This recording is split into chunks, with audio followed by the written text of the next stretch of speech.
Welcome back to the Rogue Wave podcast. Happy to announce the return of one of our favorite guests, Mr. Tyler Main, star of Jupiter's Legacy. How you doing, sir?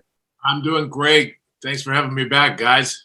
We love having you, and we especially love the stone backdrop. See, that's what it's all about here, is getting good backdrops for our guests. Yeah, he's in the castle. He's in the. So you are a busy man. We talked to you last time, and you had a lot of stuff, coming out that we couldn't quite talk about. Right. But now we can, and so it makes it even more fun to have you on the show.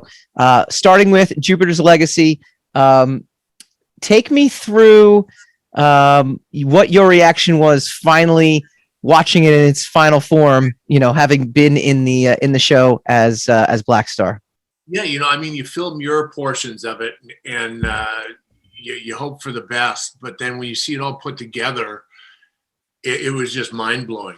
The epic scale of it. It was telling the backstory of how the Union got their powers and all the struggles that they went through, and I think people can relate to it too. And jumping forward to today's stuff, the family struggles and that, and for me.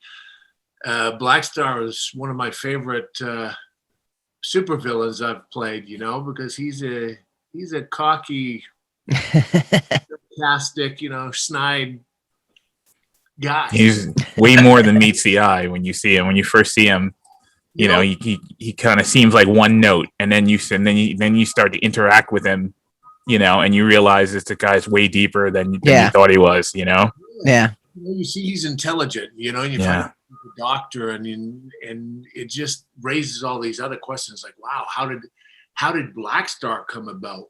So I'm hoping that in the future we get to dive into that stuff. Yeah. In the comics, it's funny too, because he has such a small role. I mean, I think he's really just shows up, he kind of gets pummeled, and then kind of goes off, and you never see him again.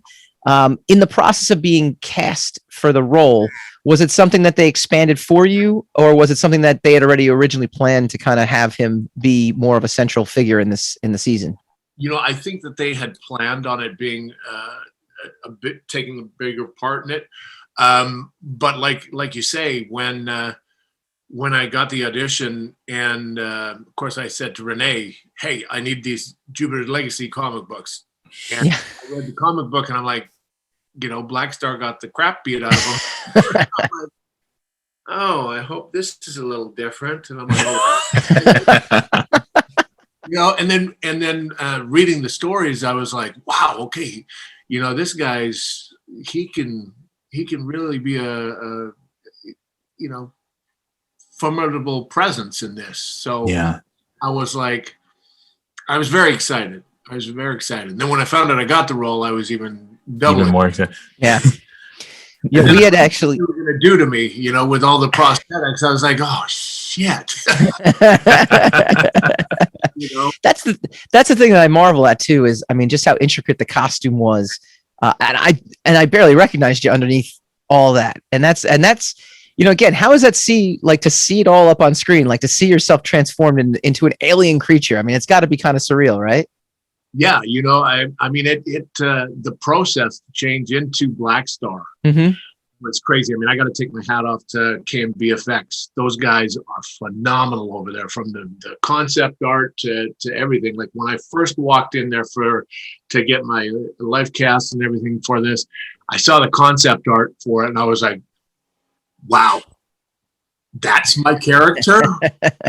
All right, okay, we can do this, and then they started gluing pieces on me, and I had I think for my head and face 8 or 9 pieces glued on, and it took 2.5 hours to get ready, and then you put on that big heavy suit. It was intense, but when they do the final touch-ups on the airbrushing on you, and you open your eyes, every morning I was like, oh, Blackstar's back. Let's go. Yeah. I was going to ask, a lot of people say, it makes acting a little easier because you look, you can see yourself, you can't see yourself anymore. So you actually feel like a completely different creature, completely different being. So I was wondering if you felt the same way. Did it make it easier to find Blackstar when you were all when you see that all coming on like piece by piece, it would be transforming me into Blackstar, which was fantastic. And and then after you're sitting there for 2.5 hours, you got the pissed off attitude you need. Blackstar is not only is he, and we'll get into this because we talked about it in our review, one of the most impactful characters because he sets in motion, one of the main storylines of the show. Yeah. But in reality, he sets in motion two. I mean, you're actually responsible for 2 of the biggest storylines in the season to date. Let's talk about the end of the show without giving end of the season without giving spoilers. Were you privy to Blackstar's role in the cliffhanger that everyone is talking about, or was that something that you were not allowed to know, going in, as to like where the origins of that Blackstar kind of came from? I mean, that all kind of changed and evolved. There was a different ending. Oh, season 1. So and then bringing that in and exposing what they exposed, I think helped kick it up a notch. Yeah. But I am the one that tests Utopian on his code. So yeah. Yeah. Well, my question is, so did you knew about the changed ending, or did you find out when the rest of us did? Oh no, I knew about the changed ending. Okay. Yeah. So at least because I know that there's so many times where people are, kind of like kept in the dark about everything, and even the actors are have come up and been like, I didn't know this was going to happen. So let's go to the front of the season, the pivotal battle. We were commenting that's to us was the most visually striking part of it. How much was CGI? How much was that you in the suit battling? Take us through that whole scene. It was me doing some of the close-up stuff. I had a stunt double that was doing some of it, and then of course they got to come in there and polish it all up with the CG. And the end result was just amazing. Yeah, insane. Yeah, it's the biggest sequence in the entire show. Yeah, it's like the biggest moment in the show. Yeah, it took 3 months, just about 3 months of rehearsals to get that done. To get that to the point, and then we only had a little short period of time, like a few days to film it, and yeah, it was like, oh my god, how are we gonna get it all in? But we did, and it turned out pretty good. So, yeah. How is it filming like in front of a green screen and where a lot of CGI is going to fill in the blanks of a lot of the stuff that's happening? Is it difficult as an actor to do that? Is it something that you're just kind of used to at this point now? You get used to it. Hopefully they have good concept art and what you're looking at. And for the hilltop battle, we had the hilltop was built and it was all crazy up there. So we had all of that. And then, of course, you had to imagine what you're dealing with. And I just go stand in front of the concept boards and look at it. And then, okay, so this is going to be this way and just take it from there type of thing.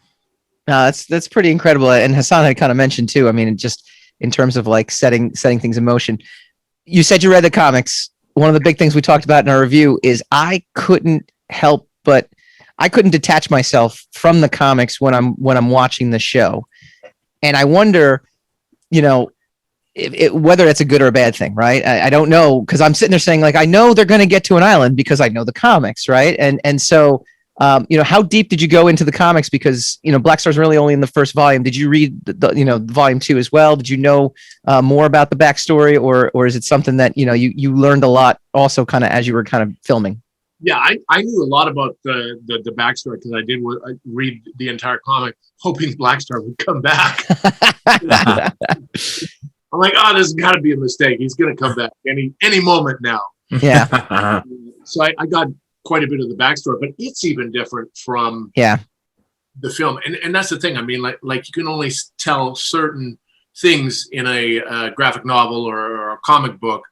Whereas you have, like, they were originally talking about doing it as a feature, which I'm glad they didn't. Interesting. Would have done it as a feature, Blackstar might have had the same fate. So I'm glad that they took the time to tell the story. And I mean, when you watch it back to back, it kind of plays like one real long movie, which is amazing. I mean, I was blown away by the stylistic filming of it and everything, and the magnitude of it.